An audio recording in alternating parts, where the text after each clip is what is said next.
They say time heals everything, but in one small town called Maple Hollow, time was only waiting. Her name is Grace Whitmore, 42 years old, a nurse, a mother, a woman who has already lost almost everything. Today is her second wedding. Her friends call it a new beginning. Her daughter calls it brave. Grace calls it survival. Rain slides down the church windows.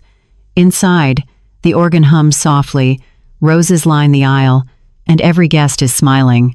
Grace walks slowly, her hands trembling just enough to show how much this moment costs. Everyone sees a woman who moved on. No one sees the ghosts walking beside her. Then she looks up and freezes. At the very back of the church stands a man. No smile, no suit, just rain dripping from his hair onto his collar. It takes her one heartbeat to know. Daniel Reeves, her ex-husband. The man she hasn't seen since the night their house burned down. He's holding a plain white envelope. No name, no seal, just silence. Their eyes meet, and then he's gone. Some ghosts don't need darkness to return.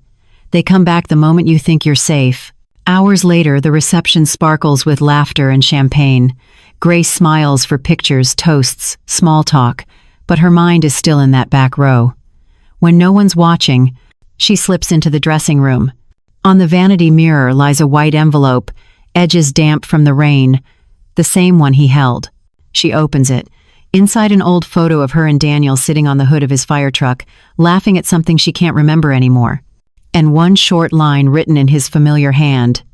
"You once asked if the fire was an accident. You deserve the truth." Her hands shake. A flash of memory, sirens, smoke, the scream of metal. The night everything ended. Thunder rolls outside. Grace hides the letter in her purse and walks back out, smiling as if nothing has happened. But inside, something has already shifted. Later that night, she lies beside her new husband, listening to his steady breathing. Sleep won't come. The rain has stopped, but the sound of the past hasn't. She gets up, takes her car keys, and drives into the dark. Headlights carve through empty streets until she reaches the old fire station, abandoned, locked, and rusted with silence. This is where it all began. She steps out into the cold air. The moonlight touches the walls, and for a second, she hears footsteps inside. Her heart jumps. She whispers his name. The door creaks open. He's there. Daniel Reeves, thinner now, his eyes hollow but still his. He looks at her with the kind of guilt that becomes a person's second face. "I didn't come to ruin your wedding," he says quietly. "I came to tell you the truth." Grace stands frozen, tears forming before she even understands why. Wind cuts through the doorway. Two people, one burned past, and a truth that refuses to stay buried. The man from the back row didn't just bring a letter. He brought a confession and a secret that could burn down everything Grace thought she knew about love, guilt, and forgiveness. Stay with us, because this is only the beginning, and the darkest secrets are still waiting to be told. The wind smells like rain and iron. Grace stands in the doorway of the old fire station, staring at the man who once promised her forever, 5 years apart, and yet it feels like no time at all. She doesn't know whether to scream, to cry, or to turn and run. Daniel steps closer. The years have carved him down to something fragile, but his eyes still carry the same quiet fire. "I thought you should know," he says. "I kept telling myself it was fate, the fire, the loss. But it wasn't. It was me." Grace's voice trembles. "What are you talking about?" He looks away. "The heater in the kitchen. I told you I fixed it that night. I didn't. I'd been drinking. I said it was off, it wasn't." He swallows hard. "I told myself you'd never find out. That lying was mercy. But every day since, I've heard that sound, the click before it caught. I hear it when I wake up. I hear it when I try to sleep." Grace's breath catches. Her hands curl into fists, the letter still inside her purse, like a wound she carries around. "You let me believe it was just bad luck," she says. "You let me hate God for something you did. I couldn't tell you," he whispers. "I thought it would kill you. It did."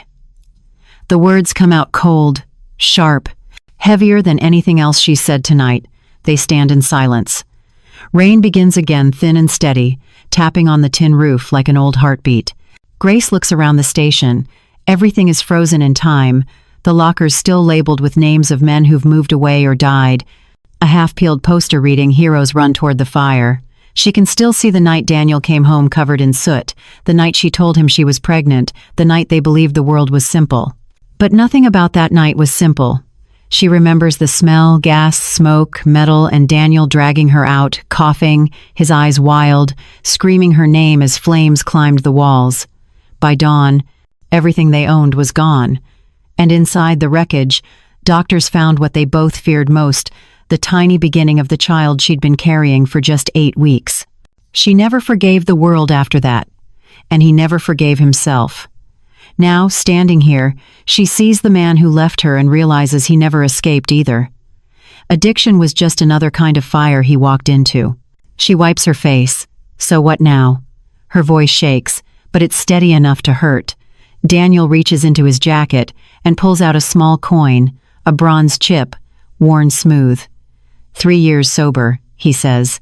It doesn't bring back what I lost, but it's something. Maybe all I have. Grace stares at the chip. 3 years. 3 years while she rebuilt her life, met Evan, tried to believe in normal mornings again. 3 years while he disappeared, living like a ghost. You could have called, she says. You could have said anything. I wrote, he replies softly. Letters. I never mailed them. I didn't think I had the right. Then why show up now? Because you're marrying a good man. Because I'm dying. He says it simply, like a fact that doesn't need a reaction. His lungs, the years of smoke and fire, they're failing. I wanted to tell you before I go. I wanted to tell you that I remember everything. Every scream, every prayer, every time you reached for me, and I wasn't there. Grace presses her hand to her chest, as if trying to stop her heart from falling apart. For the first time, Daniel looks small, smaller than his guilt, smaller than her grief. I don't want your forgiveness, he says. I just don't want you to carry the wrong story anymore. She shakes her head slowly. Forgiveness isn't about you, she says. It's the only way I can breathe again. He nods once, tears forming but refusing to fall. The storm outside grows louder. Lightning flashes through the cracked window, lighting up 2 faces that once loved each other enough to build a world and destroy it. Grace looks toward the door. Go home, she says. I already am, he whispers. She leaves without looking back. The road home is long, slick, and silver under the rain. Her wipers can't keep up. In the reflection of the windshield, she sees the flames again, the ones from that night, and Daniel's face fading behind her like smoke. By the time she reaches her driveway, dawn is breaking. She sits in the car, engine running, staring at the letter in her hand. Then she tears it open again, searching for more words, some explanation that might change what she just heard. But there's nothing else, only that one line. You deserve the truth. She whispers to herself, almost a prayer, almost a curse. Then I'll find it. Inside, her new husband is still asleep, unaware that their marriage has already met its first ghost. Grace walks to the window, watches the storm fade, and feels the weight of 2 lives pressing on her chest. Forgiveness isn't a feeling. It's a decision you make every day, even when the person who hurt you can't undo anything at all. And somewhere out there, in a rusted fire station at the edge of town, a man coughs into the silence, wondering if telling the truth was enough to finally set them both free. The night the fire began, the air was colder than it should have been. Grace remembers that because she'd left the window cracked open, saying the baby liked the chill. Daniel laughed, kissed her hair, promised he'd fix the heater tomorrow. Tomorrow never came. Back then, Maple Hollow was a place where doors stayed unlocked and sirens were rare. The fire department was family 10 men who trusted each other's instincts more than the manuals. Daniel Reeves was one of them, 20 years old when he joined. A hero by habit, reckless by nature. He believed every fire could be beaten if you ran fast enough. Grace met him at a fundraiser for the station.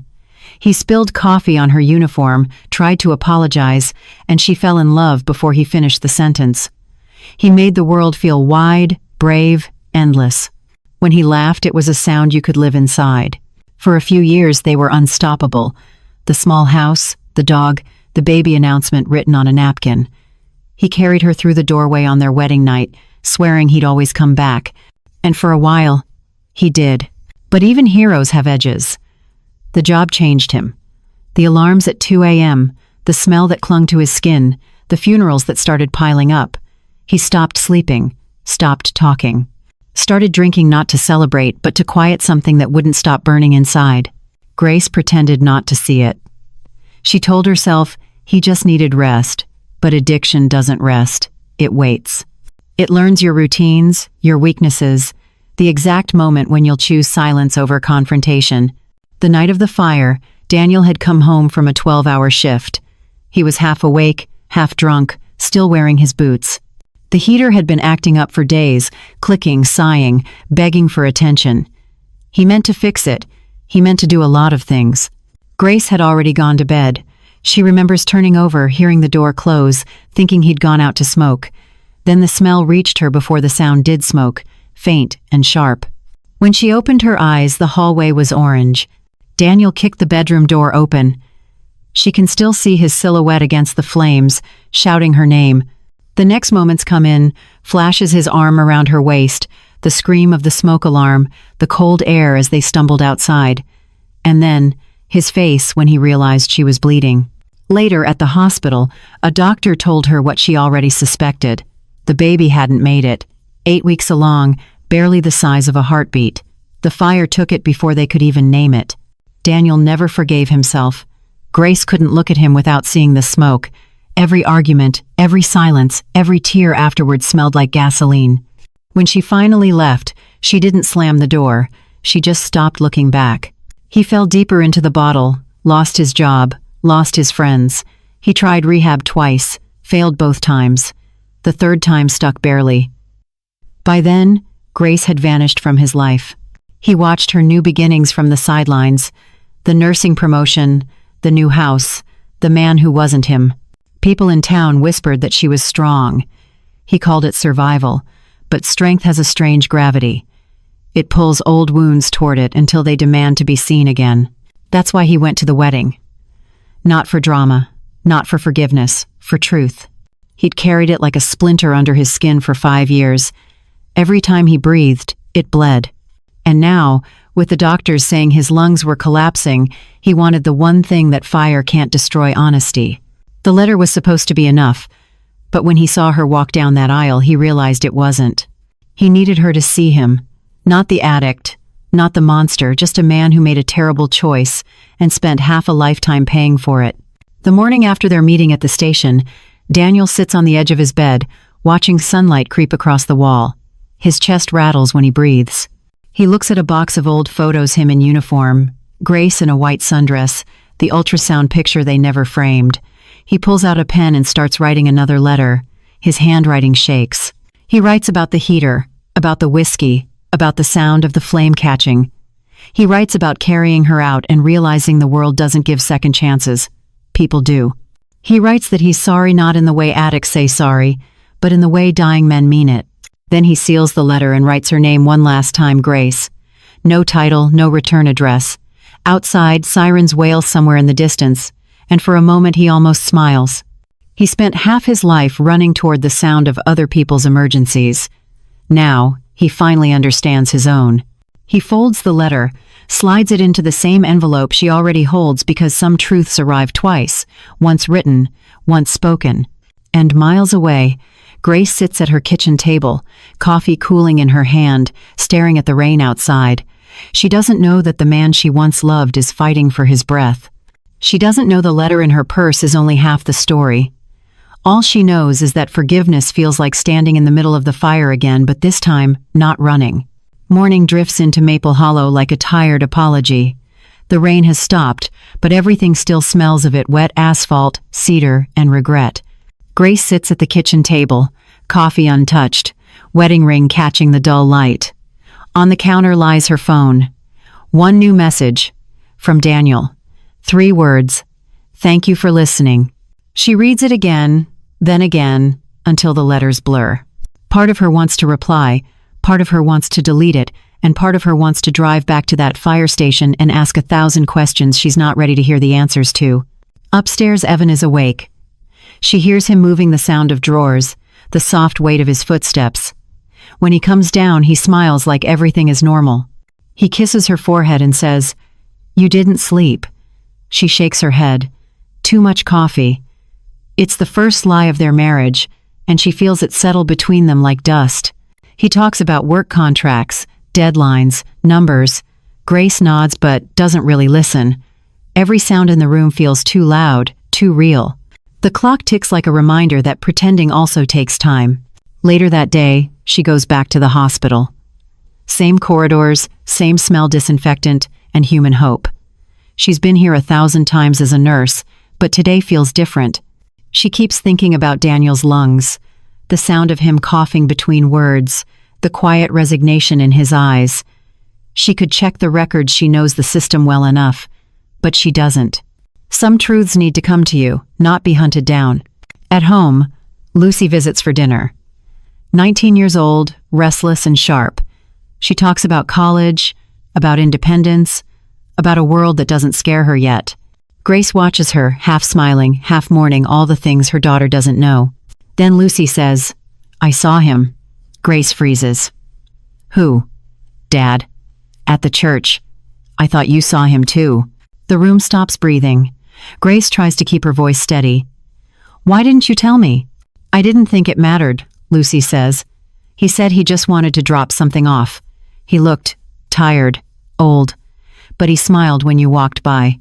She shrugs. "He told me you should read the letter. Said it would set you free." Grace grips the edge of the table. Lucy's voice fades into the hum of the refrigerator. She feels the world tilting again, that strange dizziness that comes when the past refuses to stay dead. Evan comes in from the garage, grease on his hands, the smell of engine oil following him. "Everything okay?" he asks. Grace nods too quickly. Lucy studies her mother's face, then looks away. Dinner ends early. When Lucy leaves, Grace steps outside, standing on the porch under the gray sky. The street is quiet, the kind of quiet that presses on the chest. She takes out her phone and types, "Daniel, we need to talk." She doesn't hit send. Inside, Evan is watching TV, some old western, gunfire muffled through the walls. Grace walks in and stops behind the couch. "Can I ask you something?" He turns, smiling. "Sure. How do you live with something you can't forgive yourself for?" He looks at her for a long second. "Depends," he says. "Is it something you did, or something you couldn't stop?" She doesn't answer. He turns back to the screen. That night, Grace dreams of fire, not the roaring kind, just a small flame on a matchstick, flickering between her fingers. In the dream, Daniel is beside her, whispering, "Don't blow it out." That's what kept me alive. When she wakes, the house is dark, the sheets cold, the ring heavy on her hand. She goes downstairs, opens her purse, and takes out the envelope again. On the back of the letter, she notices faint pencil marks, like something once erased. She tilts it under the lamp until the words appear. Street Luke's Hospital, room 417. The same hospital where she works. Her breath catches. The story isn't over, not yet. The next morning, she calls in sick, drives through fog and early sunlight toward Street Luke's. Her badge still opens the side entrance, muscle memory. Years of habit. Each corridor feels colder than she remembers. When she reaches the 4th floor, she hesitates outside room 417. The door is half open. Inside, a man lies in the hospital bed, thin as shadow, an oxygen tube running across his face. Daniel. His eyes open slowly. He smiles. "I knew you'd find it." Grace stands there, motionless. She doesn't know whether to forgive or to run. "I wanted to tell you sooner," he says, his voice weak but steady. "They say it's not long now. Guess I'm finally running out of smoke." Grace steps closer, every muscle in her body trembling. There's so much she could say, so many things she's rehearsed in her mind for 5 years, but only one comes out. "Why now?" Daniel looks at her. "Because dying makes you brave, and because I can't leave this world with you still hating a ghost." She feels tears rise, hot and sharp. She hates that he can still speak like that with the same mix of guilt and tenderness that once made her stay. He coughs, then laughs softly. "Do you remember what the chief used to say? Fire doesn't care who's right. It just takes what's left." Grace nods. "I remember." He closes his eyes. "Then promise me something," he whispers. "When it's gone, the anger, the pain, don't bury me with it. Let it burn out." She doesn't answer. She takes his hand, feels the fragile pulse beneath his skin. The monitor beeps steady but faint. And for the first time in years, she realizes forgiveness isn't an act of mercy. It's survival. She sits beside him until the nurse comes in. The nurse nods politely, recognizing her, but says nothing. Grace leaves the room quietly, the weight of everything pressing on her chest. Outside, the day has turned to sunlight. Cars pass. Somewhere, church bells ring life, careless and unstoppable. Grace takes out her phone and opens a new message. This time she types 3 words. I forgive you. She doesn't hit send. She just lets the screen go dark, her reflection staring back a woman, still learning what it means to be free. The world doesn't change when a man dies. The sky still opens the same way. The same wind still carries the same noise of passing cars, of children laughing somewhere far away. But for Grace Whitmore, something invisible has shifted, a quiet unfastening inside her chest. It's been 2 days since she last saw Daniel. 2 days since she sat by that hospital bed and felt the rhythm of a man's last apology. And still, the sound of the monitor echoes in her ears, that steady, fading line between guilt and peace. On the 3rd morning, she returns to Street Luke's. Room 417 is empty. The sheets have been changed. The nameplate has been wiped clean. No one says the word dead. Hospitals are careful with language. They say transferred, released, at rest. But she knows. At the nurse's station, a young intern hands her a small box. He left this for you, he says. Inside are Daniel's sobriety chip, a folded letter, and a photograph of him standing beside a teenage girl. Grace's throat tightens. The girl is Lucy. She unfolds the letter. If you're reading this, it means I ran out of time. There's one more truth, Grace. The night of the fire, you weren't the only one home. Her heart stops. He writes about hearing a noise before the explosion, the sound of the back door, a shadow moving. He thought it was her, but she was upstairs, asleep. Someone else had come into the house that night. I didn't know who. Maybe it was a thief, maybe a friend. But I found a set of footprints near the propane tank. Small ones. Sneakers. A child's. Grace stares at the words, frozen. A child? Their daughter had been only 14 then, at a sleepover that night. At least that's what she'd always believed. The letter ends abruptly. I didn't tell you because I thought it would break you. But maybe the truth will set both of us free. Her hands shake. The hallway seems to tilt. For the first time in 5 years, the story she built her survival on begins to crack. She drives home through a blur of sunlight and wind. Lucy's car is already in the driveway. Inside, her daughter is in the kitchen, headphones in, humming along to something careless and young. Grace watches her, the freckles, the same brown eyes as Daniel's, and 1,000 small pieces of a truth she doesn't want to see begin to rearrange themselves. She sits down. Lucy, she says softly. Her daughter looks up. Grace slides the photograph across the table. Why did he have this? Lucy hesitates. Her expression falters surprise, fear, then something like relief. I gave it to him, she says quietly. I visited him a few months ago. Grace's stomach twists. You what? Lucy nods. I found him through the rehab center. I wanted to know why he left. He told me everything about the fire, about you. He cried the whole time. Grace grips the edge of the table. The room feels smaller, the air heavier. And that night, she whispers, where were you? Lucy blinks. At the sleepover, she says automatically the same story told 100 times, but her eyes flicker. It's only a second, but Grace sees it, the tiny hesitation that truth always carries. Lucy. Her daughter exhales. I came home. Just for a minute. I forgot my camera. You were asleep. Dad was in the garage. He yelled at me to go back, said it wasn't safe. So I did. And then, her voice cracks. I saw the fire from the street. Grace covers her mouth. Tears blur her vision.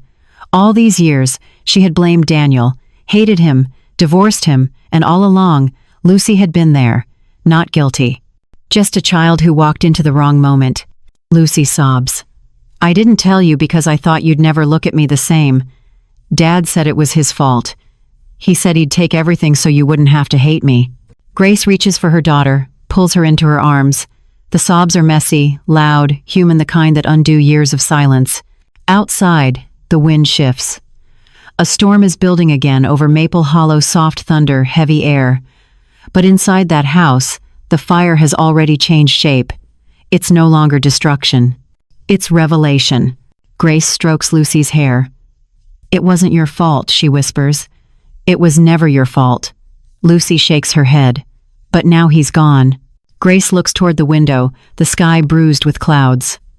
"Maybe not," she says softly. "Some people stay long after the heartbeat stops. He wanted us to know. That's how he stayed." They sit in silence, mother and daughter tangled in the same grief, two survivors of the same fire, finally breathing the same air. Later, after Lucy falls asleep on the couch, Grace opens the box again. At the bottom, beneath the chip and the photo, she finds one more thing, a small brass key taped to a note. Locker 12, Station 4, the old fire station, where it all began, and where, perhaps, one last truth still waits to be found. Grace closes her hand around the key. Her reflection in the window stares back, tired, trembling, alive. She whispers to it, "No more ghosts, just answers." Outside, thunder rolls, and the next chapter begins. The storm broke just before dawn, washing through Maple Hollow as if the town itself needed cleansing. The streets gleamed with rain, the gutters overflowing, the air thick with the smell of wet asphalt and old smoke. Grace sat in her car outside the abandoned fire station, hands clenched around a small brass key that felt heavier than it should. Locker 12. That's what the note had said. For a long time she didn't move. She just listened to the steady rain, to the faint hum of the engine, to her own heartbeat struggling to keep rhythm. When she finally stepped out, the cold air hit her like memory. Every sound echoed: the creak of the door, the splash of her shoes against the concrete floor, the soft whine of the wind slipping through broken glass. The place smelled exactly the same as it had years ago: smoke, oil, dust, and something else, something human, something unfinished. She walked down the row of lockers, the flashlight trembling slightly in her hand, until the beam landed on one faded number, 12. Her throat tightened. She slid the key in, turned it, and the lock gave way with a tired click. Inside was not what she expected. No uniform, no medals.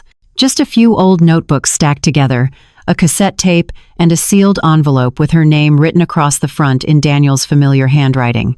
Her pulse quickened. She unfolded the letter. It was short, no greeting, no ending, just a confession suspended between two breaths. "If you're reading this, it means I failed to tell you what really caused the fire."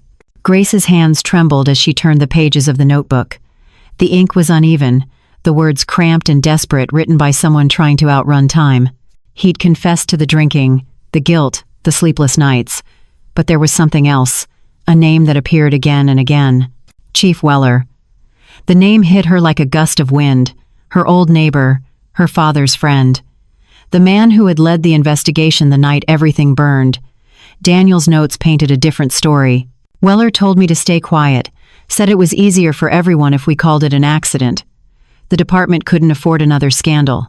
He promised to help with rehab. I believed him. Grace felt the air leave her lungs. Chief Weller, one of the town's most respected men, had buried the truth. The fire had never been fully investigated.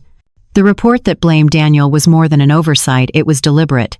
She scrolled through her phone, found his number still saved under Chief. Her thumb hovered over the call button, but she stopped. Not yet. At the bottom of the locker sat the cassette tape. On its label, written in Daniel's hand, were 3 words. For Grace, play me. At home, she pulled an old cassette player from a box in the attic. It took a few seconds to find batteries that still worked. When the tape began to spin, static filled the room, then Daniel's voice, soft, rough, familiar. "Grace," he began, "if you're hearing this, I'm probably gone. I don't want you to think I was innocent. I wasn't. But I wasn't alone either." The voice paused. Grace leaned closer. "You remember that night? Weller showed up before the trucks. Told me to wait outside, said he'd handle it. He turned the gas valve himself, said it would make the story cleaner. I didn't understand what he meant. Not then. But after, he made sure the report blamed me. Said if the truth came out, you'd lose everything too. Your license, your job, your reputation. He said you'd signed the insurance documents under his supervision. I didn't even know what that meant. I just wanted to protect you." The tape crackled and went silent. Grace sat frozen, her heart hammering against her ribs. Her entire life, the anger, the guilt, the divorce, built on a lie. Daniel hadn't destroyed their home. He'd been protecting her from someone else's corruption. She looked around the quiet house.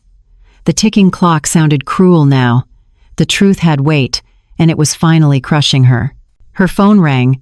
Evan's name lit up the screen. She answered. Her voice sounded distant even to her own ears. "I need to tell you something," she said. "Where are you?" he asked, half asleep. "At home," she whispered, "but I think my whole life just changed." That night, unable to rest, Grace opened a drawer and pulled out the old folder that contained the official report, the one she'd refused to read for years. The ink had faded, but at the bottom of the page, under the final line, there it was, her signature. Only it wasn't hers. The curve of the letters was wrong, the pen stroke too heavy. Someone had forged it. She leaned back in her chair, staring at the ceiling, her hands shaking with quiet rage. The truth was no longer about forgiveness. It was about justice. She grabbed her phone again and scrolled to a number she hadn't used in years. When the voice on the other end answered, she didn't waste time with greetings. "It's Grace Whitmore," she said calmly. "We need to talk." Then she hung up. Outside, thunder rolled in the distance, slow, deep, deliberate. But this time, it didn't sound like warning. It sounded like change. The next morning the world feels heavier, like every sound carries an echo from somewhere she's not ready to visit. Grace hasn't slept. The cassette lies on the table, the tape inside wound tight, as if it too is holding its breath. Outside, Maple Hollow is waking up, coffee brewing, dogs barking, the small rituals of a town that has no idea its quiet peace was built on lies. She stares out the window, the storm clouds from last night still hanging low, bruised and unwilling to leave. Her phone buzzes an unknown number. For a moment she thinks it's Chief Weller, but when she answers, the voice on the other end isn't his, it's female, soft, careful. "Mrs. Whitmore? My name's Claire Jensen. I used to work with Daniel at the rehab center." Grace's pulse skips. "Yes," she says. "I know who you are." Daniel had mentioned her once, a counselor, maybe 10 years younger, the one who pushed him to stay clean. "I'm sorry to call like this," Claire continues, "but I found something while going through Daniel's things. He asked me to give it to you if anything happened." Grace grips the edge of the counter. "What is it?" "A file," Claire says. "Old documents, reports from the fire department, and letters. Some of them addressed to Chief Weller." Her voice lowers. "Mrs. Whitmore, I think Daniel was being blackmailed." The word slams into Grace like a wave. She asks for an address, scribbles it down, thanks her, and hangs up. Her hands are shaking again. Blackmail. The story keeps rewriting itself, each new sentence darker than the last. By noon, Grace is in her car, driving past fields glazed with morning rain. The highway feels endless, her thoughts chasing each other in tight, dizzy circles. When she finally reaches the small apartment complex on the edge of town, Claire is waiting outside, a woman in her 30s, kind eyes, tired posture, holding a thick folder. Inside, the living room smells like coffee and paper. Claire sets the folder down. "I didn't read much," she says, "but Daniel told me if anything happened to him, you'd need to see this." Grace opens the folder slowly. Inside are copies of inspection forms, safety reports, and letters typed on old department stationery. One catches her eye immediately, Chief Weller's signature at the bottom. She reads, "Fire Station 4 is to remain off record for this incident. Any mention of faulty equipment or gas leaks will be considered breach of protocol. Maintain the narrative." "We can't afford another lawsuit." Grace exhales sharply. Her vision blurs. Daniel hadn't been lying. The fire wasn't an accident, it was negligence hidden behind friendship and power. But something else sits at the back of the folder, a handwritten note on plain paper. "If you want to understand why this happened, follow the money."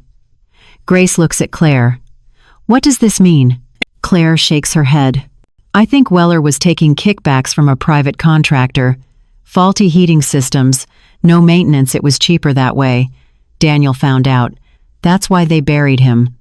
Grace closes her eyes. The room tilts again. Her life keeps folding back on itself, layers of betrayal she never asked to peel away. After a long silence, she asks quietly, "Why did you help him?" Claire smiles faintly. "Because he helped me first. I was one of his patients once.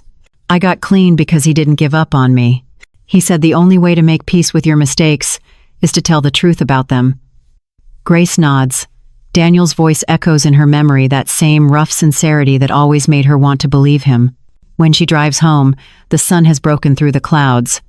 The light is thin, fragile, like it's afraid of what it might reveal. She doesn't go straight home. Instead, she stops at the cemetery. Daniel's grave is new, the soil still uneven, the marker simple, just his name, his dates, and the words, "He saved others." Grace kneels, placing her hand on the cold earth. "I know the truth now," she whispers. Her voice breaks. "They lied about you." The wind moves through the trees, bending the grass in a soft wave. It almost feels like a reply. She takes the sobriety chip from her pocket, the one marked 3 years, and presses it into the ground beside the marker. Then she adds the small brass key. Both disappear under the damp soil. "I forgive you," she says quietly. "But I'm not done." Back in her car, she dials Chief Weller's number.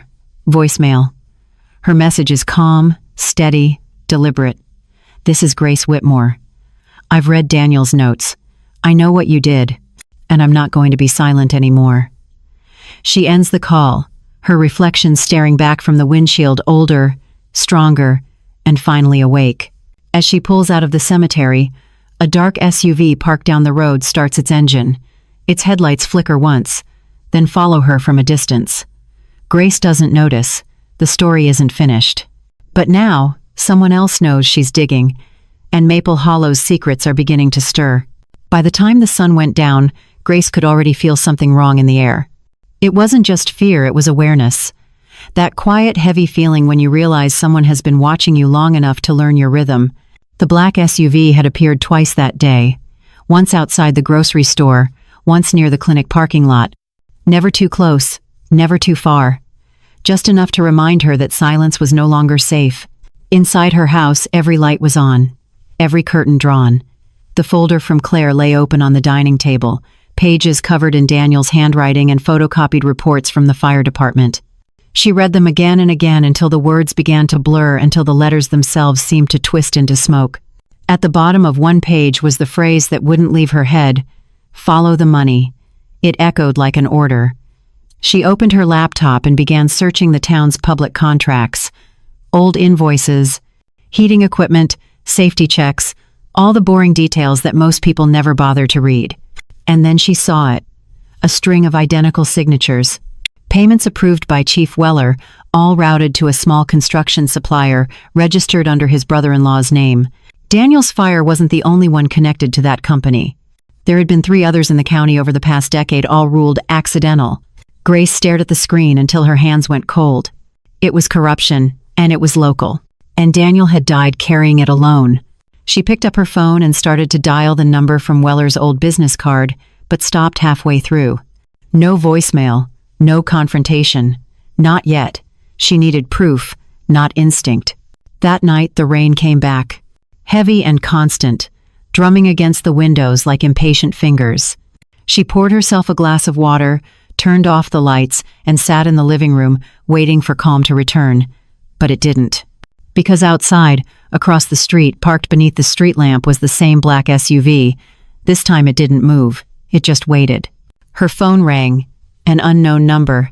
When she answered, there was silence first, then a man's voice. Low, calm, deliberate. "Mrs. Whitmore, you should stop asking questions." The line clicked dead. For a long time, she couldn't move. Her pulse thudded in her ears, her fingers shaking as she held the phone. When she finally found her voice again, it wasn't fear she felt, it was anger. She gathered every page, every note, every photograph, and shoved them into a file. If the police wouldn't listen before, they would listen now. By midnight, she was driving through sheets of rain, the road gleaming under her headlights. The station was quiet when she arrived, only one young officer on duty, barely old enough to shave. She dropped the folder on the counter. "I need to file a report," she said. "It concerns Chief Weller." The officer blinked, confused. "It's late, ma'am." "Maybe—" "It's not about timing," Grace interrupted. "It's about the truth." Something in her tone made him take her seriously. He took the folder, promised to pass it to his captain, and asked if she wanted protection. She said no. What she wanted was to be believed. Outside, the rain softened. The night felt almost still again, until she reached the old bridge. Halfway across, she saw the SUV. It was stopped sideways, blocking both lanes. Its headlights were off. Her chest tightened. Grace hit the brakes, tires skidding, car jerking to a stop just yards away. The world went silent except for the rain. Then the driver's door opened. A tall figure stepped out, dressed in a dark coat and hat. He walked slowly toward her, his shoes splashing through puddles, his posture almost casual. When he reached her window, he tapped the glass once with a gloved hand. She lowered it halfway. "Who are you?" she demanded. The man leaned forward, the light from her dashboard catching his face. It was Chief Weller. "You shouldn't have opened that locker," he said quietly. "Some things are better left buried." Her hands tightened on the steering wheel. "You forged my signature," she said. "You made my husband take the blame for something you caused." Weller's expression didn't change. "Daniel was an addict," he said. Softly, "He would have destroyed himself anyway. People like simple stories, Grace. You gave them one." She felt her anger rise, hot and pure. "He died trying to protect me from you." He stepped back, water dripping from his hat brim. "You don't understand. If this comes out, it'll tear this town apart. You think people care about truth? They care about comfort. Go home. Burn what you found. Pretend none of this happened." Grace shook her head. "I can't." For a moment, they just stood there, two survivors of the same lie, separated by rain and conscience. Then Weller's voice dropped even lower. "Be careful," he said. "The truth doesn't set people free. It ruins them." He turned, walked back to the SUV, and drove away into the storm. She sat motionless, her breath fogging the glass, watching the red taillights disappear until they were swallowed by darkness. When she finally reached home, dawn was breaking, thin light cutting through the clouds. Her body trembled, but her resolve didn't. Daniel had died for silence. She would live for truth. As the sky turned pale, Grace called Claire. "We can't go to the police," she said. "Weller controls too much." Claire hesitated on the line. "Then what do? We go public." Grace answered, "No more secrets." She hung up, staring at the rain, streaking down the glass. The darkest night was over. But the real storm, the one built on truth, guilt, and revenge, was just beginning. The story broke before sunrise. Grace didn't even have time to react before the town already had its opinion. The morning news called her a grieving widow turned whistleblower. They played her voicemail messages out of context, flashed photos of her old house in flames, and asked viewers if she could really be trusted after all these years. By the time she poured her first cup of coffee, 3 reporters were parked outside the gate. The phone wouldn't stop buzzing: old friends, co-workers, even patients she hadn't seen in years. Some called to say they believed her. Most didn't. Truth, she realized, wasn't clean. It didn't heal. It cut both ways. And in Maple Hollow, the truth was no longer a story. It was a crime of inconvenience. Evan tried to pretend things were normal. At breakfast, he read the newspaper like always, but his hands shook just enough for her to notice. When he finally spoke, his voice was careful. "You should walk away," he said. "Daniel's gone. What's left isn't worth losing your life over." Grace didn't answer. She just stared at the rain sliding down the kitchen window, her reflection faint against the glass. "If I stop now," she said quietly, "then he dies again. Only this time I'm the one who killed him." That night, she sat alone in the living room, the TV turned low, watching herself on the screen. They showed her as if she were two people: the victim who lost everything, and the troublemaker who wouldn't let the past stay buried. The duality of it made her sick. But behind all the noise, one thought burned clear: Weller wasn't done. Not yet. The next morning, Claire arrived unannounced. Her hair was wet, her voice trembling. "Someone broke into my apartment," she said. "They didn't take anything, just went through the files." Grace's heart sank. She didn't have to ask who sent them. "It's him, isn't it?" she said. Claire nodded. "Or someone cleaning up after him." They spread the papers across the table, Daniel's notes, Weller's memos, the photographs. In one of them, Grace noticed something she hadn't before, a man standing next to Weller at a department ceremony. Not Daniel, not anyone she knew. On the back of the photo, written in Daniel's shaky handwriting, were 6 words. The man who started the fire wasn't alone. Grace turned the photo toward Claire. Who is he? That's Deputy Chief Marrow, Claire said. He retired years ago. Weller and Marrow were close. They handled the safety inspections together. If Daniel found something, Marrow would have known. Grace leaned back in her chair, feeling the walls closing in. It wasn't just one man. It was a network, a chain of silence, a system built to protect itself. Her phone buzzed again this time, a message from Lucy.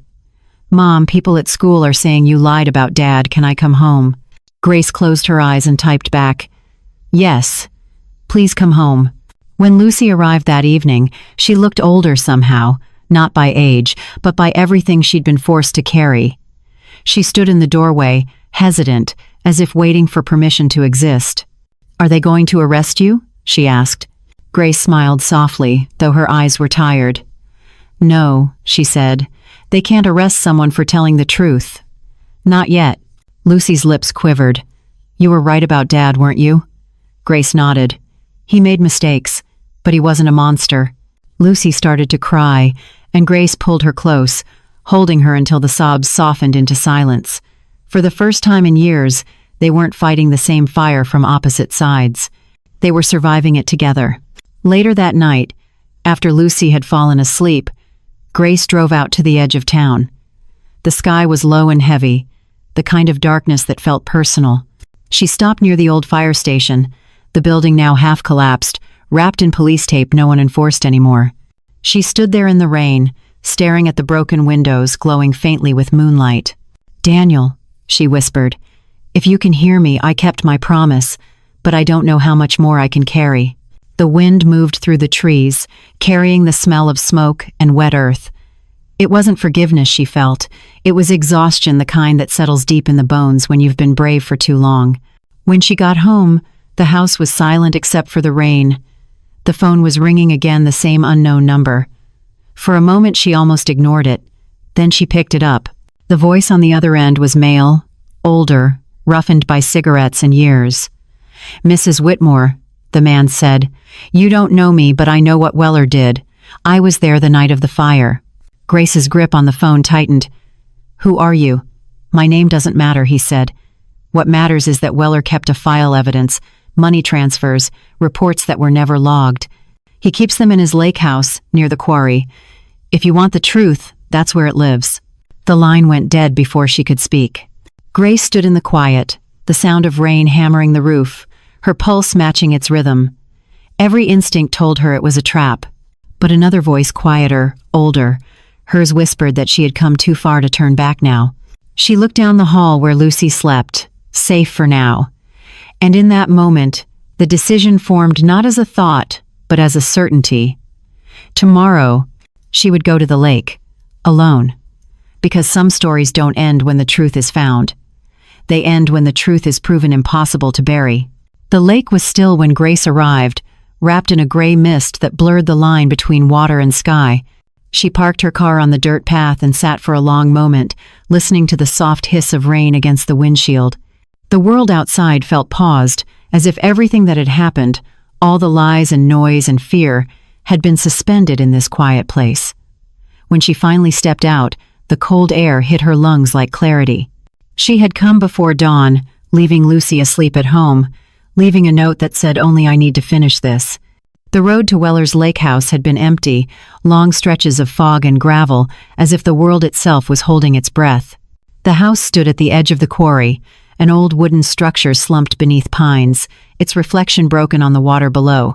It looked harmless, ordinary, the kind of place people retire to when they want to be forgotten.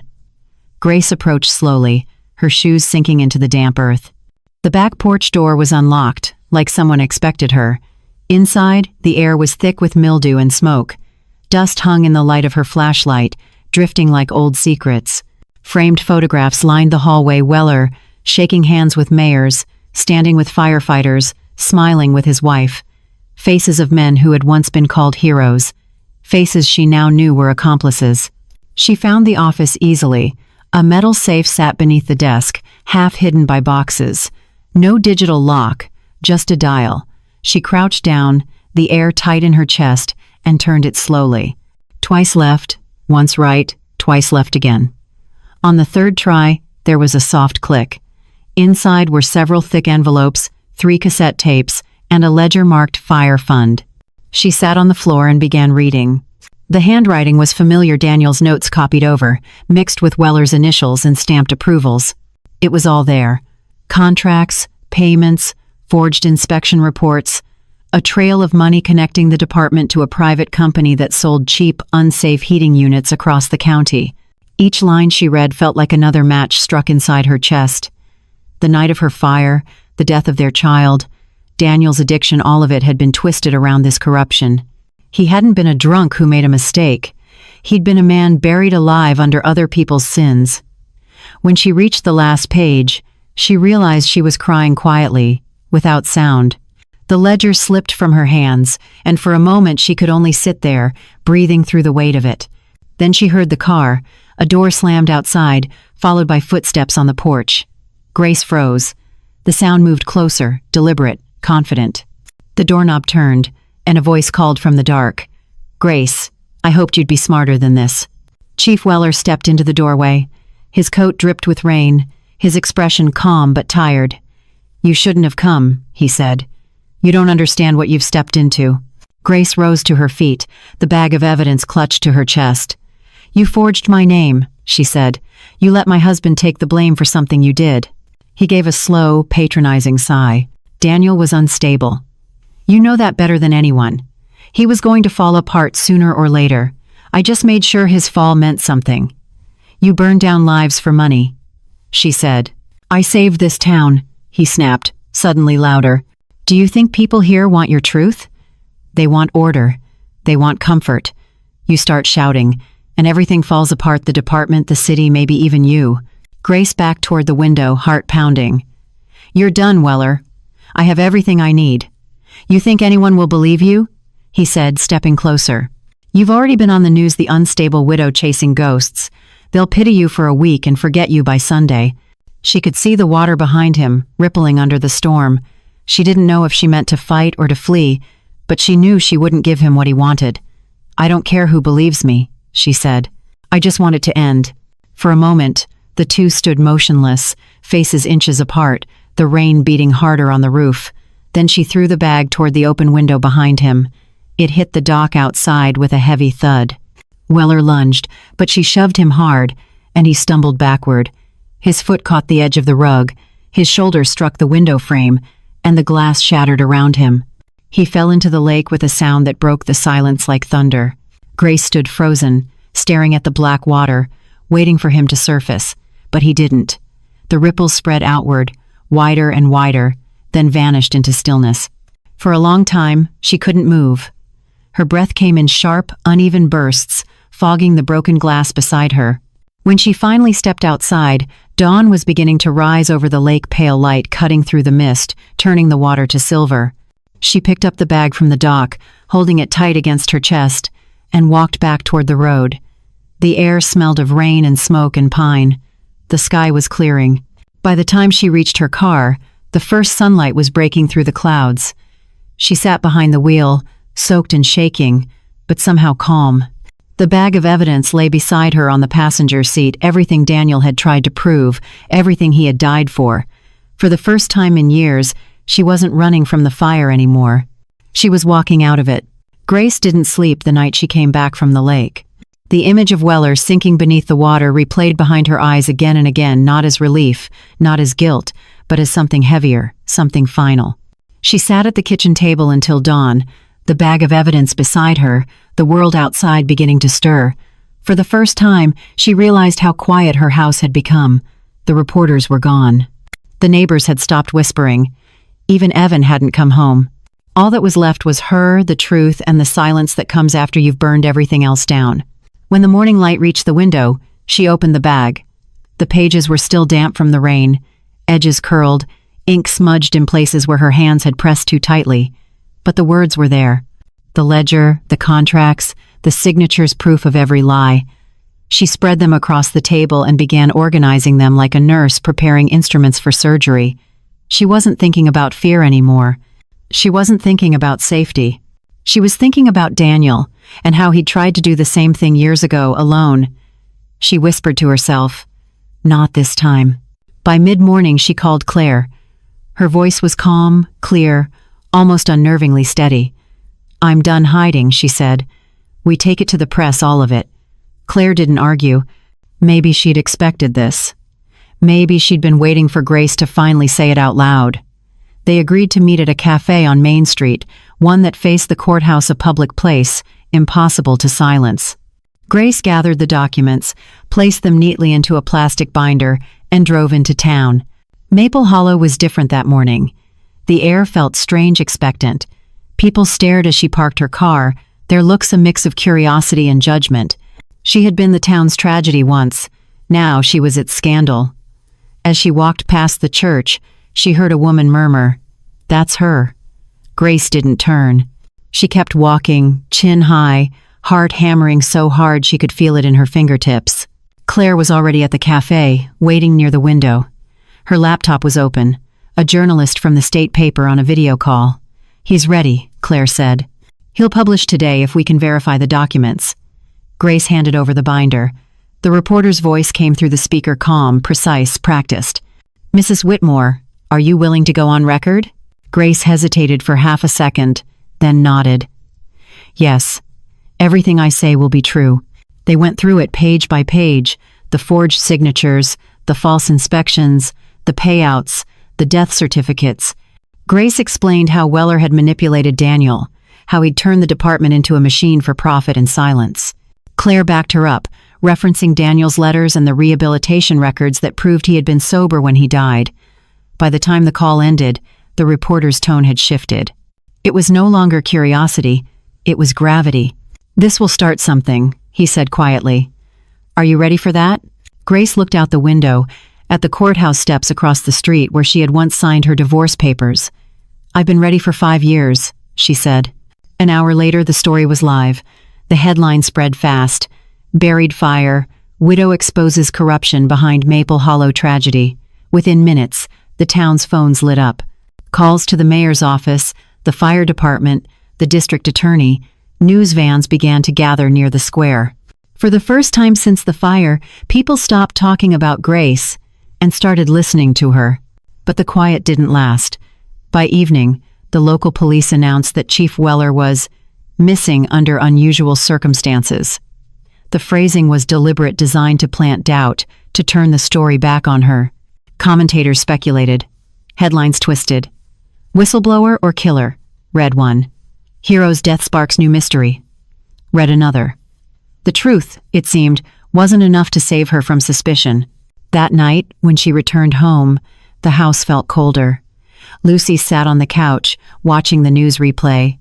Her eyes were red, but her voice was steady. "They're saying you did it," she said.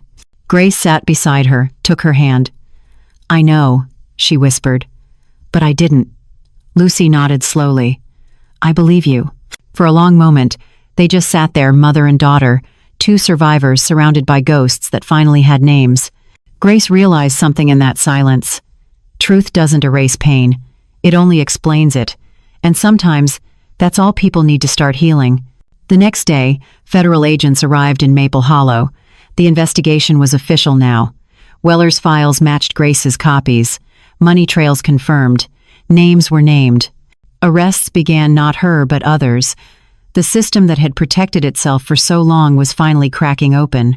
Grace watched from her porch as black cars passed through the town square, and for the first time she felt something close to peace. Not joy, not relief, just stillness. That night, she found herself driving back to the lake. The road was empty, the air clear. The water was calm again, reflecting the sky. She stood at the dock and spoke softly, as if Daniel were sitting beside her. "It's over," she said. "They can't hide it anymore." She took the last of his letters from her coat pocket, unfolded it, and read it one final time. "You once asked if the fire was an accident. You deserve the truth." She smiled faintly through tears. "I got it," she whispered. "All of it." The wind moved gently through the trees, carrying the sound of church bells from the distance. She closed her eyes, let the cool air fill her lungs, and for the first time in years, she didn't feel like she was burning. She felt clean. When she returned home, Lucy was asleep on the couch, the TV still flickering. Grace turned it off, covered her daughter with a blanket, and stood there for a moment in the quiet. There would be trials. Headlines. Questions. People would argue about what really happened at the lake, whether Weller drowned by accident or by choice. But Grace knew none of that mattered anymore. The fire had already done its damage. The truth had already done its work. She turned off the last light in the house and whispered into the darkness. Forgiveness isn't a gift for the dead. It's what keeps the living alive. Then she went upstairs, closed her eyes, and slept without dreams.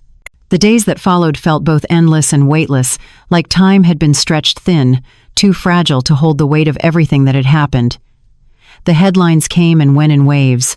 Whistleblower cleared in fire scandal. Officials arrested in Weller corruption case. New evidence confirms cover. Up in Maple Hollow. The story had grown beyond her now, beyond Daniel, beyond the small town that had once been her entire world. Reporters called. Documentaries wanted interviews. Lawyers wanted statements. But Grace didn't want any of it. She just wanted quiet. She spent most mornings walking along the ridge behind her house, where the view opened toward the valley and the horizon looked like it could forgive anything. The leaves were turning, gold and rust and fading green, drifting across the fields like embers that never quite died. It reminded her of the fire, but not in a way that hurt anymore. The memory had softened the way scars fade when you stop tracing them. She thought about Daniel often. Sometimes she talked to him, not like a ghost, not like someone she missed, but like a friend who still listened when she needed to make sense of things. Lucy had started therapy. The nightmares that had haunted her since childhood were finally being named, pulled into daylight where they could lose their power. She and her mother spoke more now about the past, about what they'd lost, about what was still worth keeping. Grace had learned to listen without trying to fix everything, to hold silence as an answer. Healing, she realized, wasn't a destination. It was the slow return of sound after years of smoke. Evan came by one afternoon to return the last of his things. He looked thinner, older, but kind. "You did what I couldn't," he said. "You saw it through." She nodded, unsure whether to thank him or to apologize. He smiled faintly. "You don't owe me anything, Grace. You never did." He left a few minutes later, and when the door closed behind him, she didn't cry. She just breathed. In the weeks that followed, the town began to change in quiet ways. The fire department received new leadership. The city council launched a reform program in Daniel's name. For the first time, his photograph, the one she'd found in the locker, hung in the main station hallway with the caption, "Integrity lives here." Grace attended the small ceremony, standing near the back, unnoticed. She didn't need the recognition. Watching strangers speak his name with respect was enough. That night, she drove out to the lake one last time. The water was calm, reflecting the pale moon in a single, perfect circle. The house had been sealed by investigators, its windows boarded, its story closed. She walked down the dock, the same wooden planks that had creaked beneath her feet that morning when everything changed. The air smelled of pine and distant rain. She sat at the edge, took Daniel's old sobriety chip from her pocket, and held it between her fingers. "I forgive you," she said softly, "not because you deserve it, but because I do." Her reflection shimmered in the water, not the frightened woman who once lived in silence, but someone stronger, steadier, alive. She tossed the chip into the lake. It sank without a sound. When she returned home, Lucy was waiting on the porch, a blanket wrapped around her shoulders. "You okay?" she asked. Grace smiled. "Yeah," she said. "For the first time in a long time, I think I am." They sat together for a while, not speaking, watching the stars fade into dawn. The world was quiet again, but this time, it didn't feel like emptiness. It felt like peace, the kind that comes after the fire, after the truth, after the last apology has been spoken. Grace knew there would always be whispers, questions, people who doubted her story, but she also knew something they never would, that survival wasn't about being believed. It was about learning to live with what's left. She went inside, made 2 cups of coffee, and watched the first light spill across the kitchen floor. The day felt new. She picked up her phone and opened her email, not to reporters or lawyers this time, but to the board of the new community fund named in Daniel's honor. She typed slowly, carefully. "If there's room, I'd like to volunteer as a counselor for families affected by loss. I think I can help." Before she hit send, she looked out the window. The fog was lifting from the valley, the sky turning soft and blue. She smiled, small, real, unguarded, and pressed send. Grace didn't need to start over anymore. She just needed to keep going. And for the first time in years, that was enough. Time passed the way healing always does, quietly, unevenly, without permission. The town moved on, though the scars remained like faint fingerprints pressed into its history. The courthouse steps that once held reporters now held schoolchildren. The fire station, rebuilt with new steel and clean glass, no longer smelled of smoke. Sometimes, when Grace drove past, she could almost convince herself it was just another building. But memory has its own architecture, invisible, permanent, made of what we refuse to forget. Grace never left Maple Hollow. She thought about it once or twice, when the whispers got too loud or when the seasons changed and brought back the smell of rain. But the truth had roots here, and so did she. Instead, she built something small, steady, and alive. A grief counseling program for families who had lost someone to disaster. It met every Thursday night in a community center that still had Daniel's photo on the wall. She listened more than she spoke. Sometimes she offered a story, not her story, not exactly, but one that sounded close enough for people to recognize themselves in it. A woman who lost her husband to a fire, a daughter who blamed herself, a truth that took too long to surface. Every time she finished, the room fell silent in the same way the lake had that morning, not empty, but sacred. Lucy was grown now, studying social work at the university in the next county. On weekends, she came home to help with the meetings. She and Grace didn't talk much about the past anymore. They didn't need to. The way Lucy smiled at her was enough. A quiet proof that love, once broken, can still be rebuilt with the right hands. One evening, near the anniversary of the fire, Grace walked back to the ridge behind her house. The wind was cool, carrying the scent of pine and the faint hum of distant traffic. Below her, the valley stretched wide and gold in the fading light. She thought of Daniel again, not the way he died, but the way he once laughed, the way he tried, the way he kept fighting for redemption long after everyone else gave up. She understood him better now. Forgiveness, she had learned, was never about forgetting. It was about remembering differently. She closed her eyes and let the moment settle. For years, she had believed that the fire was the worst thing that ever happened to her. But standing there, she realized it had also been the beginning, the thing that stripped her life down to what was real. Pain had made her honest, loss had made her kind, and truth, however cruel, had made her free. As the sun dipped below the horizon, she whispered a prayer, not to anyone in particular, but to the world itself, to all its broken, burning hearts. "May you find peace," she said. "May you forgive. Even when no one says sorry, may you rebuild, even when the ashes are still warm." The wind moved softly through the trees, as if carrying her words to wherever they were needed most. For a moment, the world felt still, not perfect, not healed, but alive. And that, she thought, was enough. Later, back inside, she opened her old journal and began to write, not about fire, not about grief, but about what came after. The final line filled the page in careful, steady handwriting. "Forgiveness isn't a gift for the ones who hurt us. It's the key we give ourselves to walk out of the smoke and finally breathe again." She put down the pen, smiled to herself, and closed the book. Outside, night settled gently over Maple Hollow, quiet and complete. The lights from the rebuilt fire station glowed in the distance like small, steady stars. And somewhere beneath that same sky, the past finally rested.